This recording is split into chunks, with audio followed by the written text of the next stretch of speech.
Jean-Marceau Massinon, bonjour. Bonjour. Vous êtes président du cabinet de consulting KPDP et on va parler ensemble de la création d'entreprises en France avec vous qui êtes vous-même entrepreneur.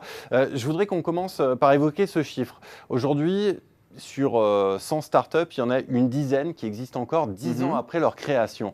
Alors, est-ce que vous pouvez nous donner, selon vous, quels sont les facteurs clés de succès de ces 10% qui subsistent ?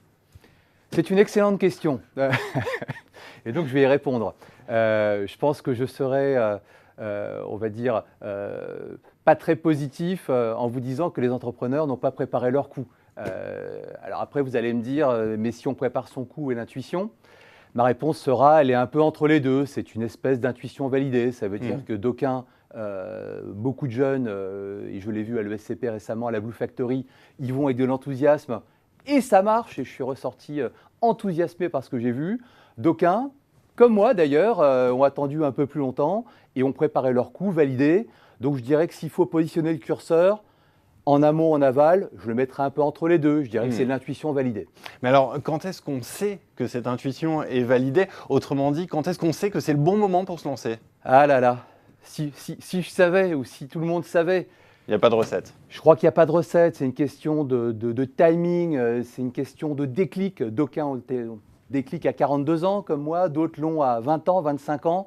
Je pense que c'est une rencontre entre une intuition validée à un moment et puis un timing dans sa vie. Puis à un moment donné, ça se fait ou ça ne se fait pas. Mais ce n'est pas parce que ça ne se fait pas qu'il ne faut pas continuer si on a la personnalité de l'entrepreneur. Mais alors, est-ce qu'on peut en déduire que finalement tout le monde est entrepreneur au fond de lui et que tout est une question de timing, de savoir quand est-ce qu'on va se lancer? Alors mon cher ami, effectivement, c'est ce qu'on veut nous faire croire dans les magazines. On nous présente des succès, des personnes qui sont parties de rien, d'un garage, qui sont des gravures de mode. Non, il n'y a pas de profil type. En revanche, il y a certaines qualités qui sont importantes. Alors lesquelles? Alors lesquelles? Un entrepreneur, c'est quelqu'un qui, alors c'est pas très glamour ce que je vais vous dire, qui sait souffrir. Voilà, savoir souffrir, c'est résister parce qu'on est seul, c'est parce que vous avez plein de diablotins qui vont vous expliquer que ça ne va pas le faire. Et il faut résister à tout ça. La seule différence finalement entre un salarié et un entrepreneur, c'est peut-être que l'entrepreneur sait souffrir un peu plus longtemps.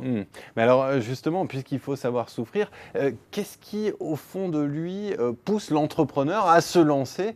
Comment expliquer que certains le font et certains n'y vont pas? Là est le fond du débat. Oui.